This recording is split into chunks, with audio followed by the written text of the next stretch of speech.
வணக்கம். மா.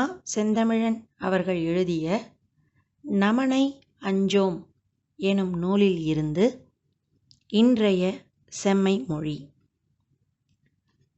ஏதேனும் ஓர் உடல் தொல்லை ஏற்பட்டால் அது என்ன நோயாக இருக்கும் என்ற சிந்தனைகள் இப்போது அளவில்லாமல் பெருகிவிட்டன.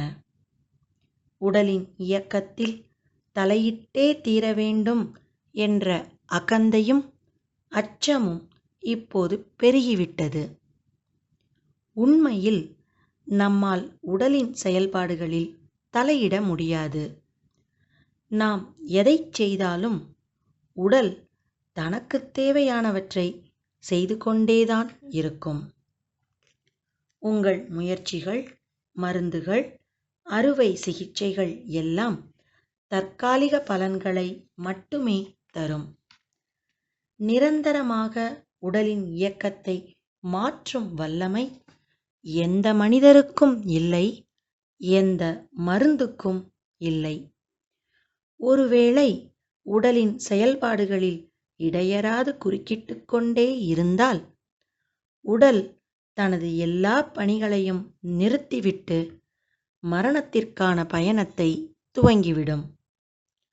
இதுவும் கூட மனித அறிவின் தலையீடுகளின் விளைவுதான். இல்லையென்றால் மனதின் விருப்பப்படி ஆயுள் நீளும். மனமும் உடலும் அமைதியாக இருந்தால் மனம் விரும்பும் வகையில் உடல் தனது நலனை பாதுகாத்துக் கொள்ளும். இப்படித்தான் நமது முன்னோர்கள் வாழ்ந்தார்கள்.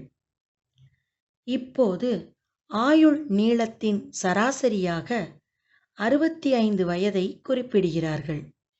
இந்தச் சராசரி என்பதே ஒரு மூட நம்பிக்கை. ஒருவர் 20 வயதில் இறந்துவிடுகிறார், மற்றவர் 40இல் இறக்கிறார், வேறொருவர் 80 வயதில் இறக்கிறார். இந்த சராசரி கணக்கீட்டின்படி இவர்கள் 4 பேரும் வாழ்ந்த காலம் 65 ஆண்டுகள்.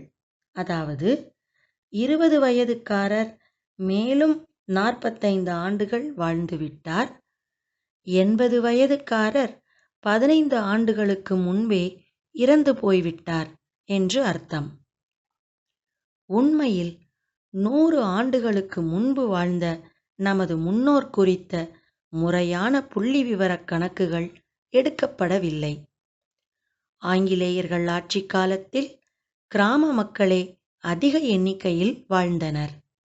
அவர்களை ஆங்கிலேயர்கள் முறையான புள்ளிவிவரக் கணக்கிற்குள் கொண்டு வரவே இல்லை.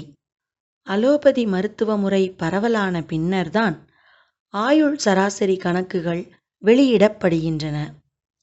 மரபு மருத்துவ முறைகள் அதிகம் இருந்த காலத்தில் ஏராளமான முதியவர்கள் உடல் நலத்துடன் வாழ்ந்ததை நமது கிராமங்களில் விசாரித்தால் தெரிந்து கொள்ளலாம்.